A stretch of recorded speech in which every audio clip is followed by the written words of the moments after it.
Alright, what is up guys? Relic StarCraft here, bringing you guys another StarCraft 2 1v1 cast.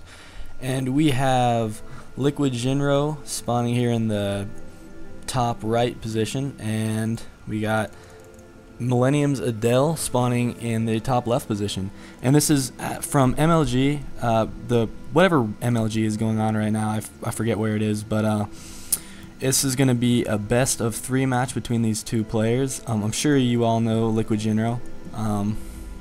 Really solid Terran player. And we have Adel, Millennium's Adel. I have not heard of him at all. He's on the team of Millennium, so I'm sure he's pretty good. So yeah, let's see how this plays out here. We do have the Wallen starting from Jinro. It's really just kind of the meta right now. All Terrans wall off in every matchup, really. It just blocks scouts, and you can always fly the barracks off somewhere else if you want to open up a bigger space for your units to flow in and out. So it's just a good idea.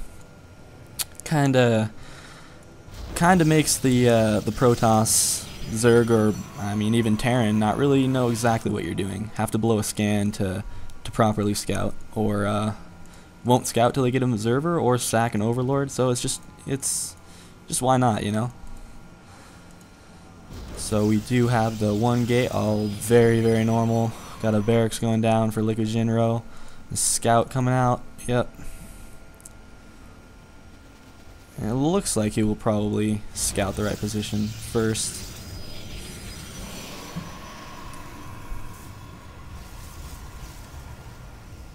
And we got the Cyber Core finishing.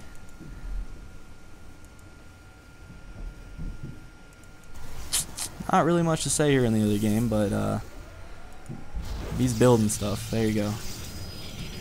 There's a Cyber Core going down right on time. Liquidjinro switching it up to Orbital Command. And where is that second supply depot? What in the world?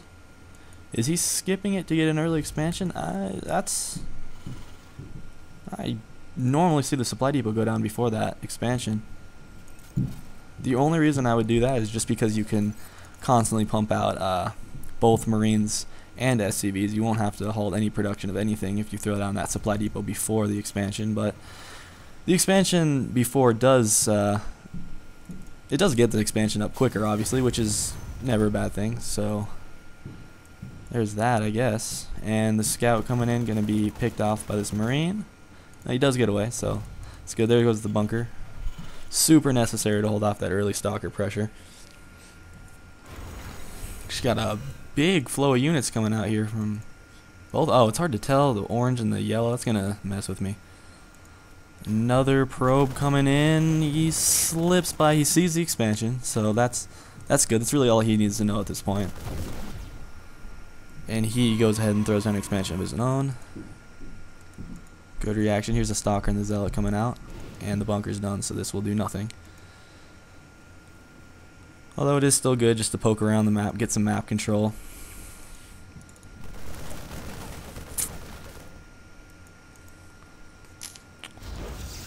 So this is definitely going to a forge going down.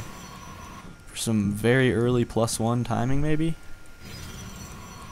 It's definitely possible.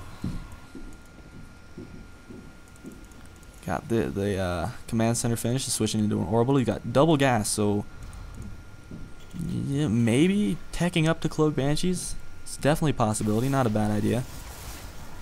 Because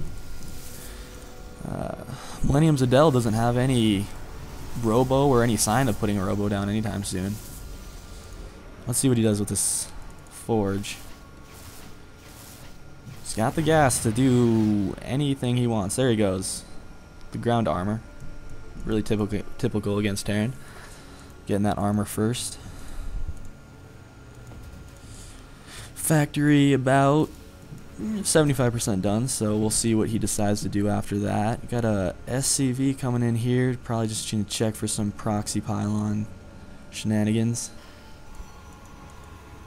1 Stalker, 1 Zealot. Still only producing off of 1 gate, putting down these other 2. So I lied. Sorry. And there goes the starport. And is this a tech lab? That is. So I'm thinking cloak banshees. And there's the reactor going down on that barracks. He's gonna be walling off his front to kind of negate the zealots. Although it doesn't look like he's really gonna be going for a zealot heavy army. I lied again. Dang it! I suck at life. There's the Twilight Council. We'll see what he does. Maybe he's going to go for a little cheese of his own with some DTs, or just going to go for Blink, maybe. Both these players have... Yep, there is the cloak being researched and the first Banshee coming out. Ground armor is almost done, and this Twilight Council is just now finishing up. Now, he is going to be going for tanks. That's a little interesting. You don't see that really ever in this matchup. I mean, unless it's really either you go mech or you're bio. There's really no, marine tank in this matchup. So, taking a quick third. Uh-oh. And no robo out at all. This could do a lot of damage. See, he has no idea what's going on in the main base. I think this is a little bit of a mistake, going with this risky with no clue what he's doing. I think he should at least poke up here and see that there's really not a whole lot of units before he goes for something like that, but whatever. So here comes the first Banshee, see how much damage it can do. Switch to everyone cam, still not even putting down a Robo Bay. Stalker's coming in. Where'd that Banshee go? There he is. And he gets 1, 2 probe kills, 3 probe kills, and cloaked finished. That's really sucks. Now he can put down cannons, so that's a plus. But these are going to do so much damage that I'm not sure it really matters. He should be going for that cannon. Should be going for that cannon. Oh, going for the sentries. Pretty good idea. Oh, full energy sentry. That hurts. Is he gonna get it? Yep, he gets it. That hurts. Let's see, how many gates do we have up for Adel? We've got 5 gates, it looks like.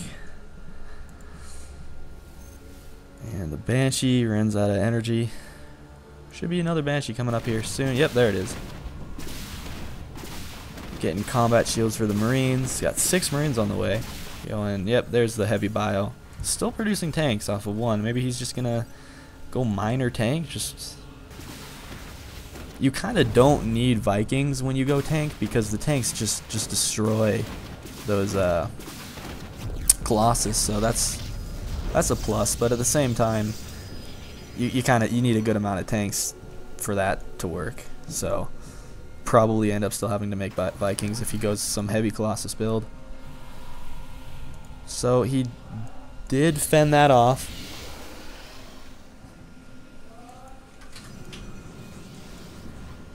And this third base has been up and established for a while. So even though he did lose quite a few probes and sentries in that little harassment, it doesn't really matter. Yeah, so got a lot of barracks going down here. Don't really know why they're rallied here. It's a little strange. And we got a big push coming out from Liquidjinro. Let's see how this works out for him. He did have a probe here, so he does know this is coming, which is good. But I don't know how much that's really gonna help him. Cause I mean, if we look at the army supply, it is definitely favoring Jinro. Definitely favoring Jinro. And you got to keep in mind, up on a one-on-one battle, Terran definitely kills Protoss. Gateway units are just not very good against barracks units. Yep. Not even a stem on the Marines. They don't even have a stem. That's kind of weird. I feel like he could have easily gotten stem. He's got the gas for it. Worst case, he could have just taken his 4th gas at his natural expansion and been just fine. And there goes the lead from the 3rd expansion, so that's sucks. Little point defense drone action. You don't really see that very often. It was really prominent during beta. It was a huge problem during beta, honestly. But not really anymore. Is Jinro going for a bit of a base right here? Oh no, he's just cutting off reinforcements. Smart play.